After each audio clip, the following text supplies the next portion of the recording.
트럼프 대통령이 민주당 우세 지역에서의 불체자 추방 확대를 지시했습니다. 연방이민당국이 뉴욕 소재 이민자 구금시설에서 탈출한 2명의 수감자에 각각 $10,000의 현상금을 걸었습니다.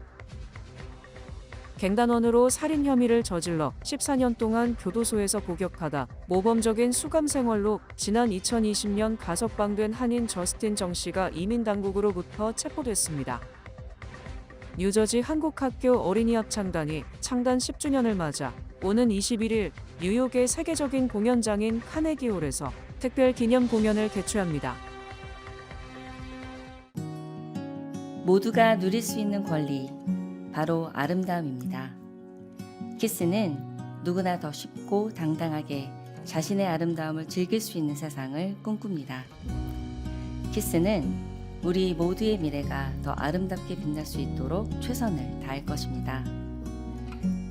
당신의 아름다움의 모든 순간, 키스가 함께합니다.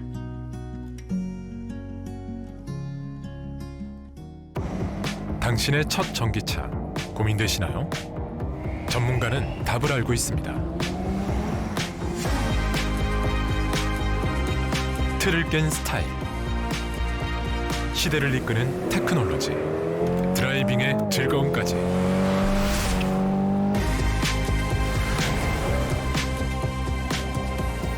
현대, 전기차의 판도를 바꾸다. 현대 아이오닉. 미전역에서 불법 체류자 단속 항의 시위가 확산하고 있지만 트럼프 대통령은 조금도 위축되지 않고 민주당 우세 지역에서의 불체자 추방 확대를 지시했습니다. 트럼프 대통령은 트루스 소셜에 올린 글에서 이민세관단 속국 직원들은 사상 최대 규모의 불체자 추방이라는 목표를 달성하기 위해 최선을 다하라는 명령을 받았다고 강조했습니다. 트럼프 대통령은 이를 달성하기 위해서는 수백만 명의 불법 체류자들이 거주하는 뉴욕과 로스앤젤레스, 시카고 등 대도시의 불체자를 구금하고 추방하는 노력을 확대해야 한다고 말했습니다. 특히 트럼프 대통령은 대도시가 민주당 세력의 중심이며 민주당은 유권자 기반을 확장하고 부정선거를 저지르고 열심히 일하는 미국 시민들로부터 좋은 일자리와 혜택을 빼앗는데 불법 체류 외국인을 활용하고 있다고 주장했습니다. 또 용감한 이민세관단 속국 직원들이 매일 과격한 민주당 정치인들로부터 폭력과 괴롭힘, 위협에 시달리고 있지만 그 무엇도 그들의 임무 수행과 미국 국민들에 대한 책임 완수를 막지 못할 것이라고 다짐했습니다. 트럼프 대통령의 이 같은 발언은 어제 뉴욕과 로스앤젤레스 등 주요 도시에서 대규모 불체 단속과 트럼프의 독불 장군식 통치에 항의하는 노킹스 시위가 열린 직후에 나온 것입니다. 한편 노킹스 집회 주최 측은 미국 50개 주 2천여 개 지역에서 수백만 명이 트럼프 행정부 항의 시위에 참여했다고 주장했습니다. 지역별로는 필라델피아에 10만 명이 운집했고 뉴욕 5만 명, LA 2만 5천 명 등으로 집계됐습니다. 뉴저지 뉴악의 1,000명 수용 규모의 이민자 구금시설에서 수감자 4명이 탈출해 2명은 체포됐지만 2명은 여전히 도주 중인 가운데 이민당국은 탈출한 수감자 체포 시 1명당 $10,000의 현상금을 걸었습니다. 지난 12일 수감자 4명이 뉴욕 소재 딜레이니 홀 이민자 구금시설에서 벽을 뚫고 주차장을 통해 탈출했습니다. 1명은 지난 14일 뉴저지 퍼세익에서 FBI와 아이스에 체포됐고 또 1명은 15일 체포됐습니다. FBI는 20세 프랭클린 바티스타 레이에스와 24세 안드레스 피네다 모골로는 쫓고 있다며 $10,000씩 현상금을 걸었습니다. 이들 4명은 온두라스와 콜롬비아 출신으로 모두 뉴저지와 뉴욕시에서 불법 권총 소지와 주거 침입, 절도, 폭행, 테러 위협 혐의 등으로 기소된 전력이 있습니다. 레이에스는 오른팔과 볼에 타투가 새겨진 것으로 알려졌습니다. 연방이민세관단 속국은 지난달부터 1,000명 수용 규모의 딜레이니 홀을 이민자 구금시설로 운영하기 시작했습니다.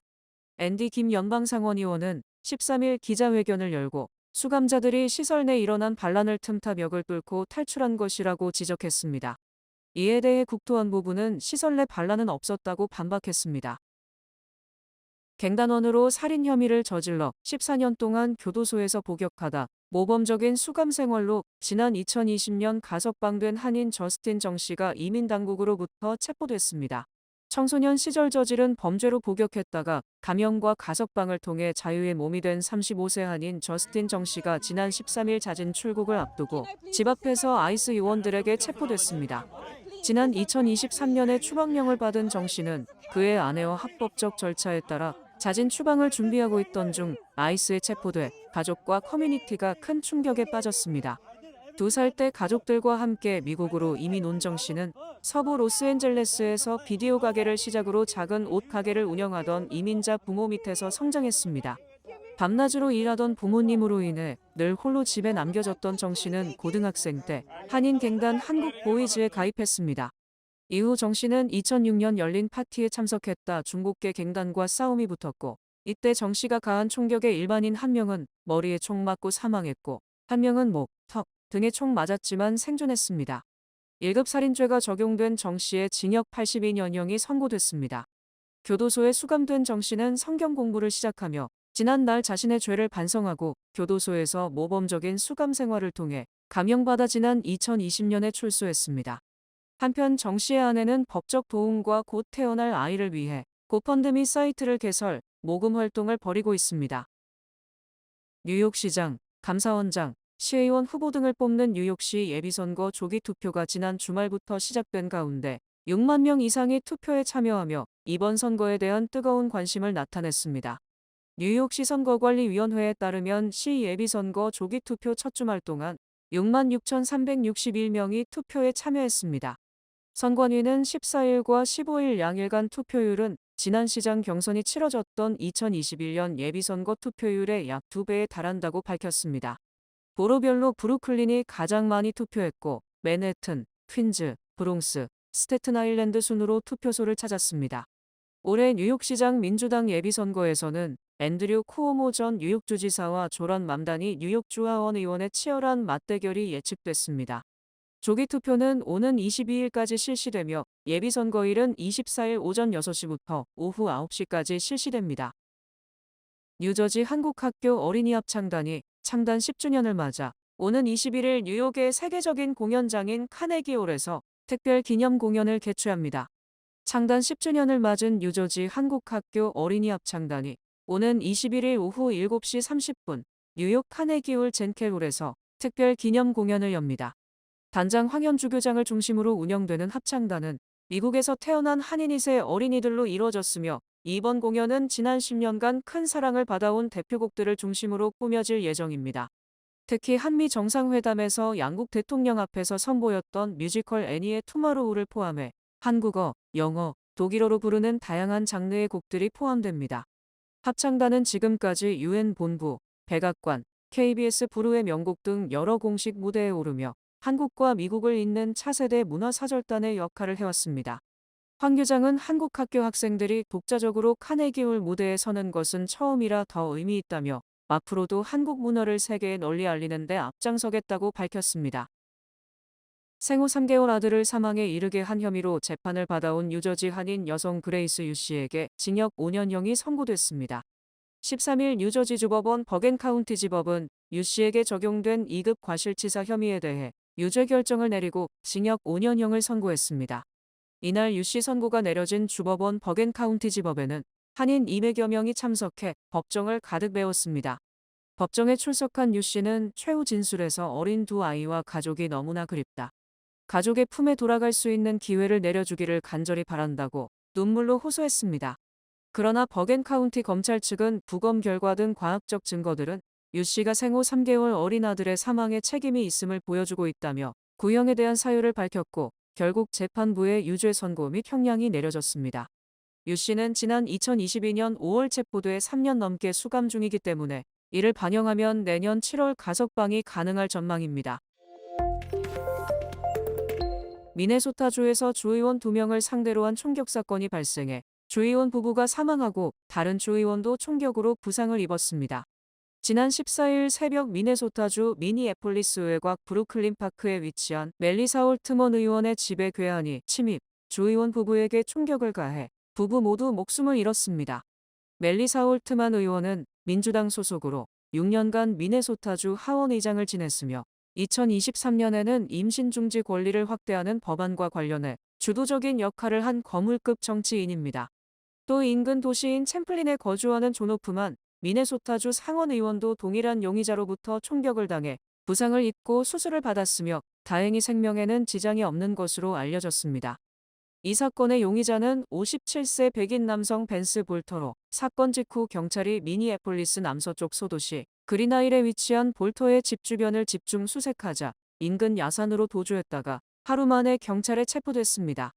볼터는 경찰이 숲속을 수색할 때 완전 무장 상태였지만 경찰에 대응하지 않고 순순히 체포된 것으로 전해졌습니다.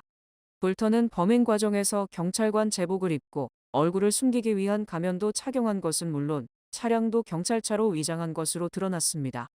볼터는 트럼프 대통령 지지자로 낙태에 반대하는 종교 관련 비영리 단체도 운영해왔고 범행에 사용한 차량에서는 주로 민주당 소속 미네소타주 정치인들과 낙태시술 의사와 의료기관 등 70명의 이름과 건물 주소가 적힌 서류가 발견됐습니다. 사건 직후 미네소타 주지사는 표적을 정해놓고 저지른 정치적 폭력 행위로 규정하고 평화로운 대화가 민주주의의 근간이라고 강조했습니다. 지난 14일 트럼프 대통령의 79번째 생일 겸 미국군 창설 250주년을 맞아 워싱턴 DC에서 대대적인 군사 퍼레이드가 펼쳐졌습니다. 지난 14일 워싱턴 DC의 상징인 링컨 기념관에서 워싱턴 모뉴먼트까지 콘스티튜션 애비뉴에서는 군인 6,700명, 탱크 등 차량 150대, 항공기 50대 등이 동원된 열병식이 열렸습니다. 이날 열병식에서 트럼프 대통령과 멜라니아 여사는 백악관 앞에 설치된 대형 관람석에서 열병식을 참관했으며 벤스 부통령과 피트 헤그세스 국방장관, 마르코 루비오 국무장관 등이 대거 참석했습니다. 이날 열병식에는 독립전쟁을 시작으로 서부개척시대, 1, 2차 세계대전, 한국전, 베트남전, 걸프전, 테러와의 전쟁을 거쳐 현재에 이르기까지 미국군이 사용하는 군사장비가 모두 모습을 드러냈습니다. 특히 에이브럼스 탱크, 스트라이커 장갑차, 브래들리 보병 전투 차량, 팔라딘 자주포 등 최신 장비가 등장했고 하늘에서는 아파치, 치누크, 블랙호크 등 헬리콥터들이 축하 비행을 하며 위용을 과시했습니다. 트럼프 대통령이 도착하자 군악대의 팡파레와 함께 21발의 예포가 울렸고 군중들은 트럼프 대통령 생일을 축하하는 노래를 불러 미국군 창설 250주년보다 트럼프 생일 축하쇼를 방불케 했습니다. 트럼프 대통령은 육군은 우리를 자유롭게 하고 우리를 강하게 한다. 오늘 밤 여러분은 모든 미국인을 자랑스럽게 만들었다고 말했습니다.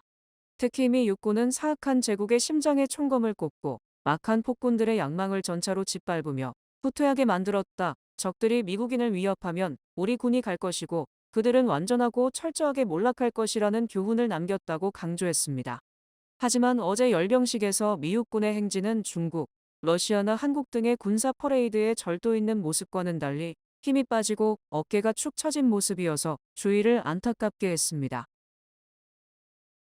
여름 시즌을 맞아 공항 이용객들이 늘어나고 있는 가운데 새로운 사이버 보안주의보가 내려졌습니다.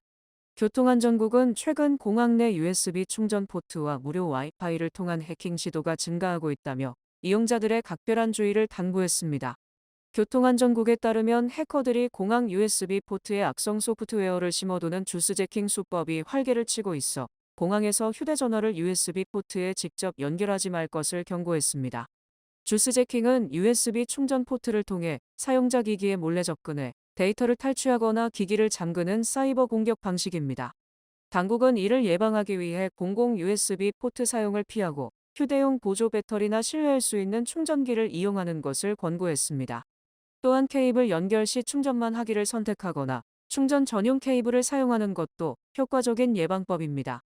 TSA는 이와 함께 공항 내 무료 와이파이도 해커들의 표적이 될 수 있기에 사용 중에는 온라인 쇼핑이나 민감한 개인정보 입력을 삼가야 한다고 강조했습니다. 트럼프 대통령이 전면전 위기를 맞은 이스라엘과 이란의 합의를 바라지만 때로는 싸워서 해결을 해야 한다는 호전적 발언을 해서 논란이 일고 있습니다. 트럼프 대통령은 어제 G7 정상회의 참석을 위해 캐나다로 출국하기 직전 나는 이스라엘과 이란 사이에 휴전 합의가 이뤄지기를 바란다. 협상할 때가 왔다고 생각한다고 말했습니다. 하지만 양측의 협상을 촉구하면서도 때로는 국가들이 먼저 싸워서 해결해야 한다고 말해 이란의 선제 공격을 감행한 이스라엘을 두둔하는 듯한 발언을 했습니다. 특히 이스라엘의 이란에 대한 공습을 중단하라고 요구했느냐는 질문에 대해서는 그것에 대해서는 말하고 싶지 않다고 즉답을 회피한 채 이란의 보복 공습으로부터 이스라엘을 지키는데 지원을 계속할 것이라고 주장했습니다. 트럼프 대통령은 G7 정상회의에서 중요한 무역 합의 등이 도출될 수 있느냐는 질문에 지켜보라. 우리는 우리의 매우 좋은 합의를 갖고 있다. 우리가 해야 할 일은 청구서를 보내는 것이며 이는 당신이 지불해야 하는 것이라고 말했습니다. 그는 하지만 우리는 몇몇 새로운 무역 합의를 이룰 수 있다고 생각한다고 답변했습니다. 이는 몇몇 국가들에 대해서는 서로 합의하에 타결점을 찾을 수 있겠지만 협상에 진전이 없는 국가에 대해서는 일방적으로 상호 관세를 부과할 것이라고 경고한 것입니다. 이에 앞서 트럼프 대통령은 지난 11일 워싱턴 DC 케네디 센터를 방문, 열흘 혹은 2주일 뒤에 세계 각국에 서한을 발송할 것이며 이것이 거래이고 당신은 이를 받아들일 수도 거부할 수도 있다고 말했습니다. 연방대법원이 중립적이고 공정하다고 생각하는 미국인은 5명 중 1명 꼴에 불과 사법부에 대한 불신이 극에 달한 것으로 나타났습니다. 로이터 통신과 여론조사기관 입소스가 지난 10일부터 12일까지 1136명을 대상으로 여론조사를 실시한 결과 응답자의 20%만이 연방대법원이 정치적으로 중립적이라고 답했습니다. 반대로 연방대법원이 정치적으로 중립적이지 않다는 답변은 58%에 달했고 나머지는 모르겠다고 답하거나 아예 답변을 하지 않았습니다. 특히 정치적 성향에 관계없이 연방대법원에 대한 불신이 광범위하게 확산돼 있으며 민주당이 조금 더 불신이 강했습니다. 민주당 성향 응답자는 10명 중 1명만이 연방대법원이 중립적이라고 답했고 무려 74%가 중립적이지 않다고 답했습니다. 공화당 성향 응답자도 29%가 연방대법원이 중립적이라고 답한 반면 54%는 그렇지 않다고 답했습니다. 이는 현재 연방대법원이 보수 성향 재판관이 많기 때문에 공화당은 민주당보다는 중립적으로 생각하는 것으로 풀이됩니다.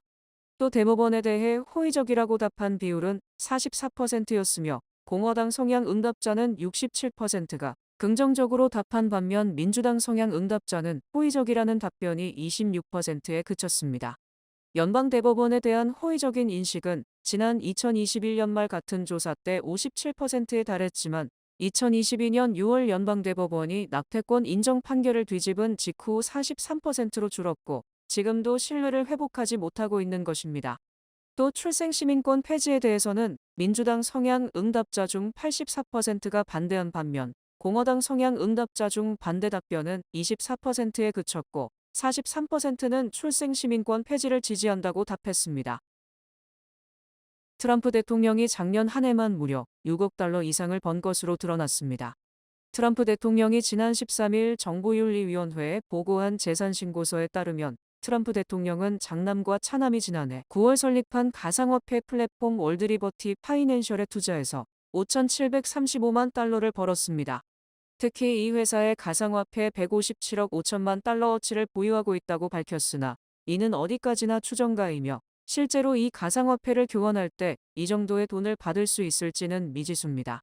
트럼프 대통령은 또 플로리다주 주피터, 도롤, 웨스트 판비치 등 3개소에 골프 리조트와 회원제 리조트 마라라고에서 2억 1,770만 달러의 매출을 올렸다고 밝혔습니다. 이 세 개의 리조트 중 가장 매출이 많은 곳은 도롤 골프 리조트로 1억 1,040만 달러 매출을 기록했습니다. 또 베트남 개발 사업에서 트럼프 브랜드 사용료 500만 달러, 인도 사업 개발 수수료 1,000만 달러, 아랍에미레이트 사업 라이센스 수수료 1,600만 달러 등 브랜드로만 수천만 달러를 챙겼습니다. 이외에도 그린우드 성경 판매로 130만 달러, 트럼프 시계 판매로 280만 달러, 트럼프 운동화와 향수 판매로 250만 달러, 자신의 모습을 본떠서 만든 디지털 트레이딩 카드로 116만 달러를 각각 벌었습니다. 트럼프 대통령의 수입은 지난해 기준이며 올해 1월 취임 하루 전 출시한 가상화폐 밈코인 수익은 반영되지 않았고 이 수수료가 무려 3억 2천만 달러에 달할 것으로 예상됩니다. 트럼프 대통령은 국제투자 등 자산 운용을 통해 금융 수익 1,200만 달러도 벌어들였으며 지난해 말 기준 전 재산은 16억 달러로 추산됩니다. 특히 트럼프 대통령은 한국 내 기업인 트럼프 코리아유 한 회사에 1,000달러에서 15,000달러 정도로 추정되는 지분이 있지만 수입은 한 푼도 없었고 트럼프 코리아 프로젝트 유한 회사 역시 수입은 없다고 밝혔습니다. 뉴뱅크와 함께 꿈의 집을 마련하세요. 빠른 승인, 맞춤형 서비스, 전문가 상담, 지역 전문성, 경쟁력 있는 이자율. 뉴뱅크가 주택 소유를 쉽고 간편하게 모든 단계에서 도움을 드립니다. 지금 바로 가까운 유뱅크 지점을 방문해서 홈모기지 대출 상품에 대해 문의하세요. 유뱅크 제공입니다.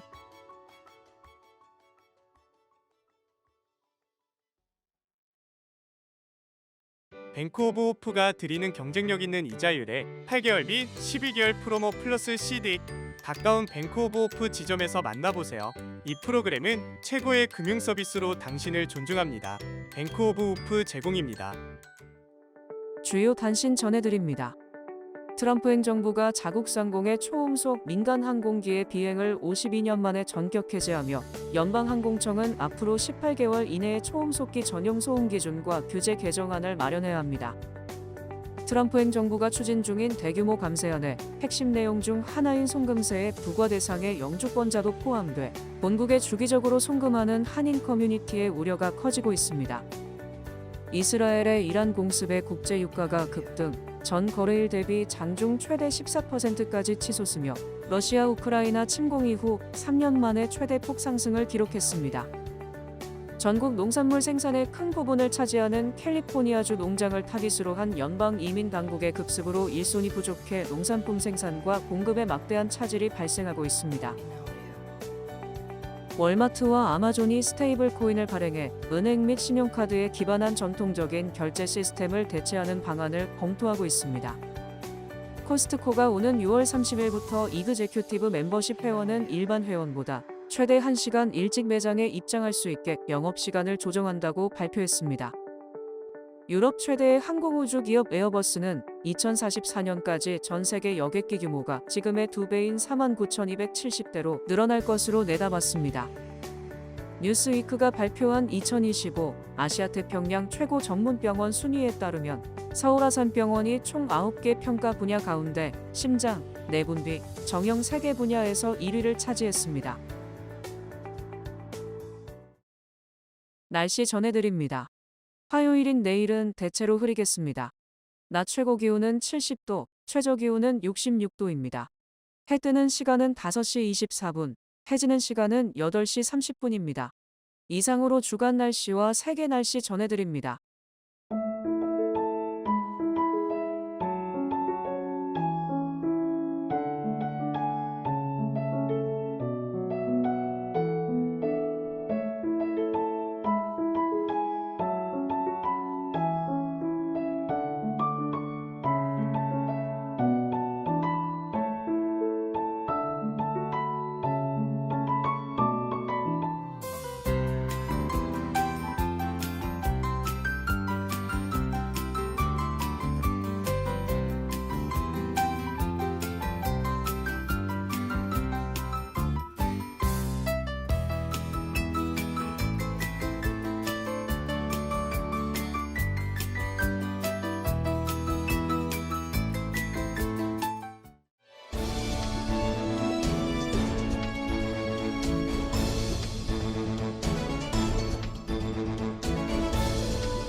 이상으로 6월 16일 월요일 TKC 뉴스데스크 여기서 마치겠습니다.